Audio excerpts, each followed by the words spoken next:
The Elves and the Shoemaker by the Brothers Grimm.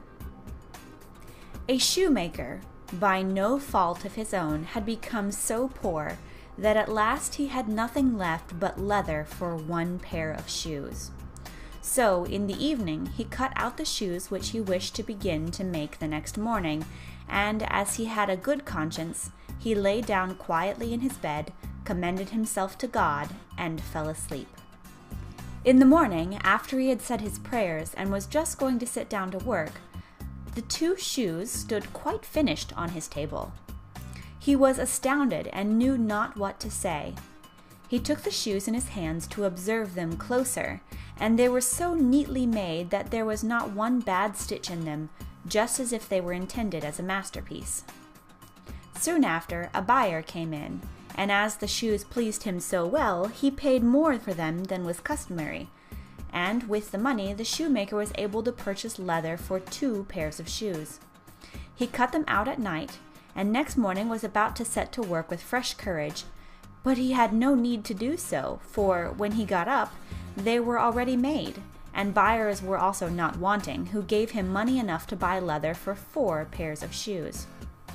The following morning, too, he found the 4 pairs made, and so it went on constantly. What he cut out in the evening was finished by the morning, so that he soon had his honest independence again, and at last became a wealthy man. Now it befell that one evening, not long before Christmas, when the man had been cutting out, he said to his wife before going to bed, "What think you if I were to stay up tonight to see who it is that lends us this helping hand?" The woman liked the idea and lighted a candle, and then they hid themselves in a corner of the room behind some clothes which were hanging up there, and watched.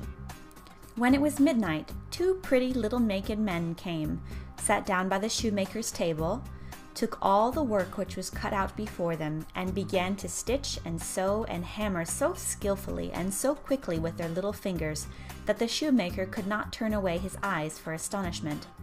They did not stop until all was done and stood finished on the table, and they ran away quickly. Next morning the woman said, "The little men have made us rich, and we really must show that we are grateful for it. They run about so and have nothing on, and must be cold. I'll tell thee what I'll do. I will make them little shirts and coats and vests and trousers, and knit both of them a pair of stockings, and do thou, too, make them 2 little pairs of shoes." The man said, "I shall be very glad to do it."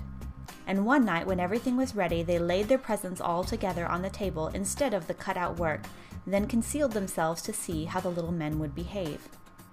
At midnight they came bounding in and wanted to get to work at once, but as they did not find any leather cut out, but only the pretty little articles of clothing, they were at first astonished, and then they showed intense delight.